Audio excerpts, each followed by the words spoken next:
Hi all aspirants, welcome to today's video. Today's video is all about how to learn in a very long duration without taking a break. I know in certain times when our works are so hectic and tedious, sometimes we just want to quit everything and take a break. And the 5 minutes turns into 10 minutes, 10 minutes turns into 1 hour, and we end up wasting a whole day. So today's video I'm going to demonstrate of how to study in a long duration without taking breaks.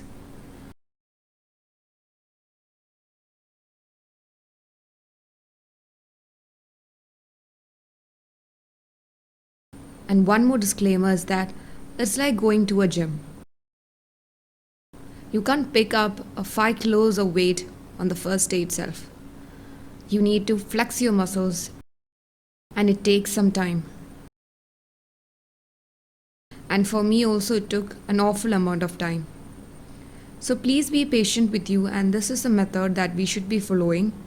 And yes, it will take some time for us, but at the end it will be worth all the effort. So I'm just sitting down over here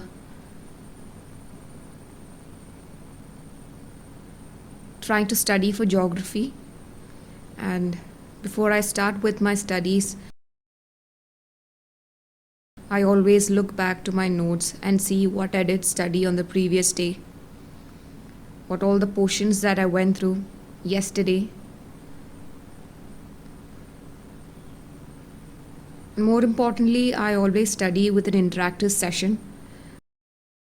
I always Google my notes, I always Google and compare my notes and studies so that it wouldn't bore me. Yes, our studies sometimes could bore us. And sometimes we feel like quitting it, but we have to keep on going. So do all the methods which will help you.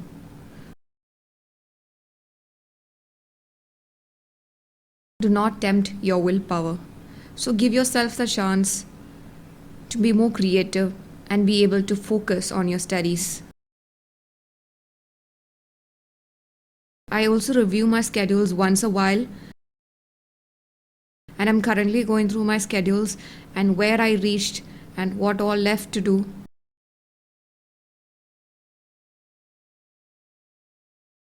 So I do this once a week. So I'm doing this again to show you how I do it.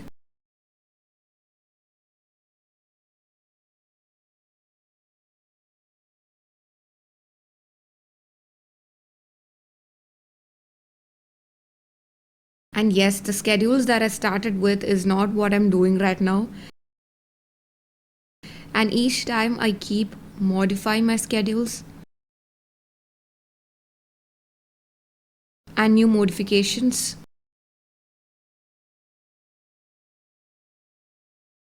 And I think our schedule should be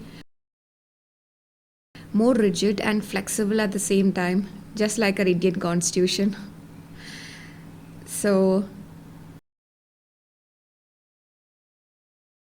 it should be flexible to accommodate new changes. It should be rigid so that we don't lag behind or procrastinate and keep portions to the next.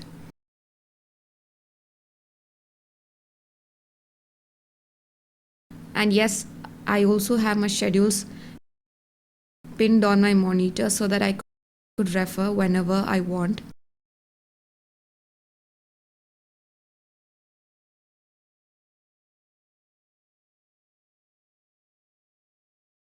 So after a few minutes of reflecting and modifying and correcting my schedules,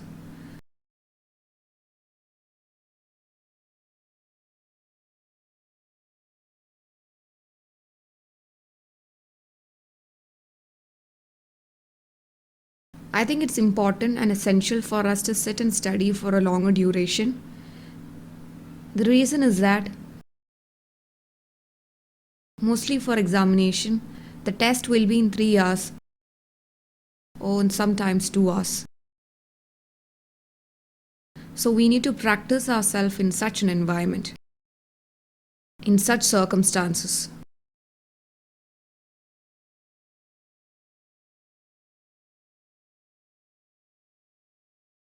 For that reason, we should push our limits of duration. I am someone who cannot focus more than half an hour.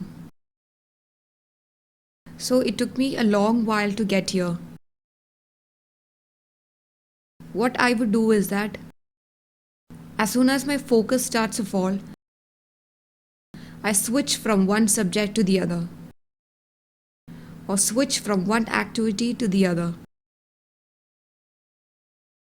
Once I get bored, or once my focus comes down, I watch a video or a documentary on the subject that I've learned.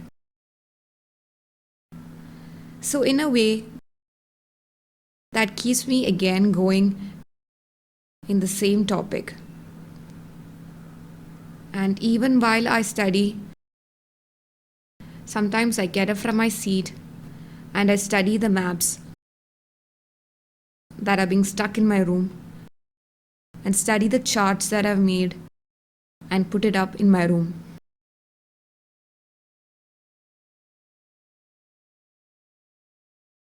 So, our key shouldn't be to force us.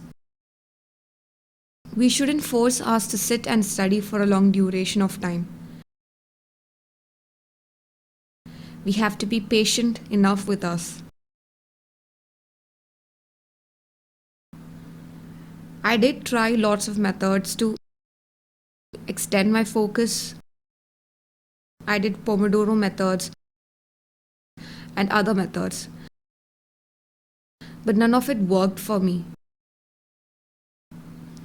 Because whenever I take a 5 minutes of break, it always turns into 10 minutes and then 15 minutes. And then ultimately I end up wasting a whole day. So this method is more than essential for me. Whenever I sit down to study, I always lock my door so that it will discourage me from opening it again and going out. And I know whatever the materials that are there in this room will come in handy for me to learn. So my atmosphere of my room is in such a way that I have no other option but to sit and study.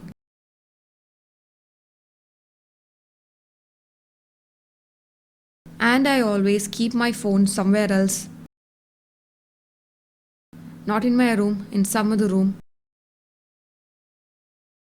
Or at least put my phone in silent mode.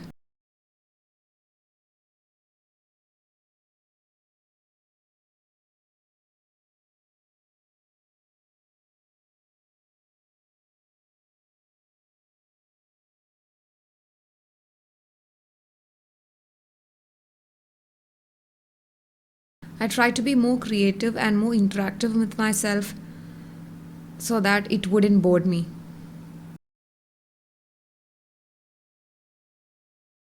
I always read my own notes in analytical way.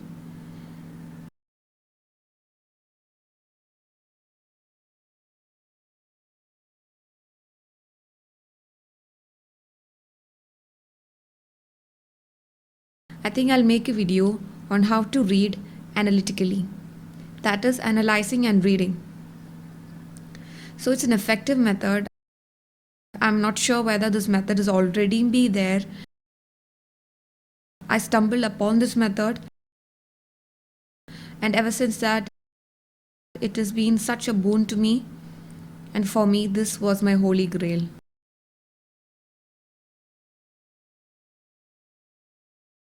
And the next method will be try to hide your clock or try to hide whenever you have a timer somewhere.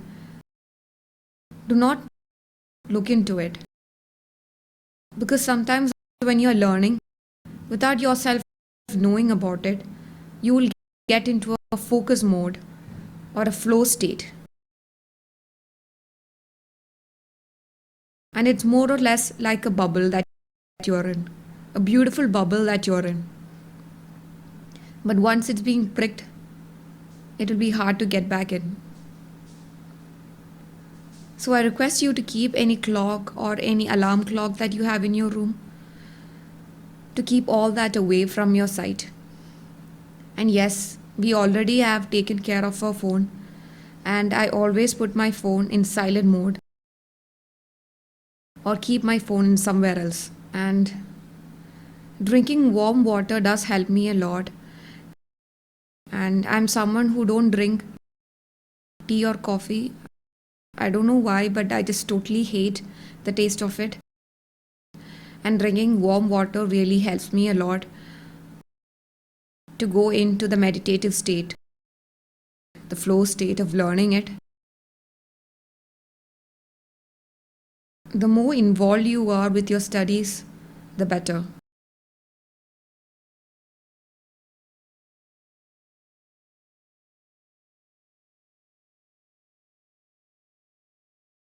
I would say my comeback to my studies was last year in June.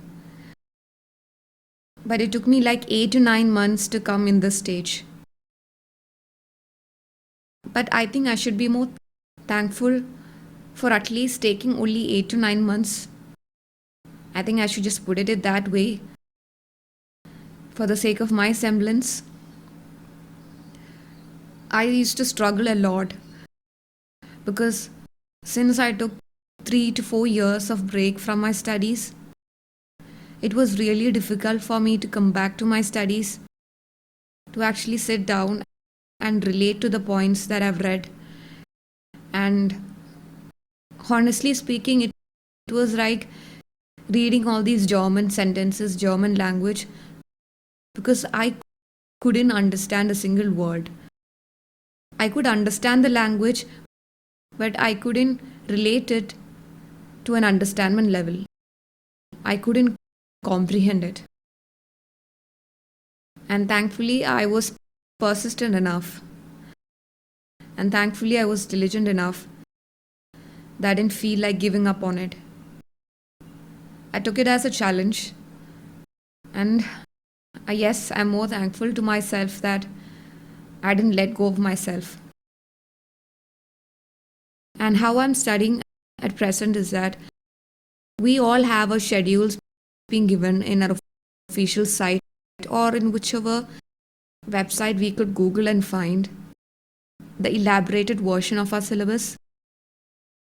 So each subtopic, each title I Google, I try to find meanings from different websites on single topic.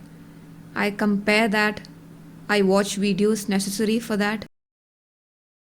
So even if I forget the concept, I wouldn't forget the situation when I learned.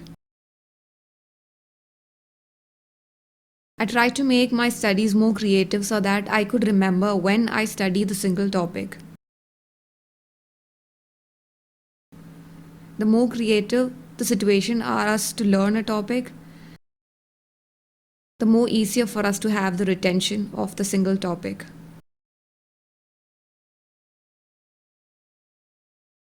So I'm right now studying Indian geography. And yes, one more point I would like to point out. Since I'm learning geography, I would like to point out a relevant sentence for geography is that try to make your notes as illustrated as possible. Try to draw Indian map or whatever topic that you're learning. Draw as you are learning the topic. Each time that you need to draw the map, draw it. Because we have to be that good when we are writing the essay for our mains examination. And even while we are making the notes, try to make lots of examples to it. So these are the 2 tips that you could take for geography. Draw the maps always. Try to make tabulated ones. Try to make your presentation more presentable. And try to give out lots and lots of examples. Even in other subjects, this will come in handy because mostly for your mains question, there is never a wrong answer for writing a mains question. It's always about how convincing your answers are. And for substantiating your views on it, we have to substantiate with lots of examples, lots of tables, and diagrams, and flowcharts, and spider webs. Whichever method helps you, go with that. And again, while we are sitting to study, it is totally natural for us to lose our focus and start thinking about something else. And when you can't focus anymore, and when you can't sit and study anymore, then take the break that you truly deserve. And give yourself the reward that you deserve for the continuous persistence, continuous diligence, continuous hard work from your side.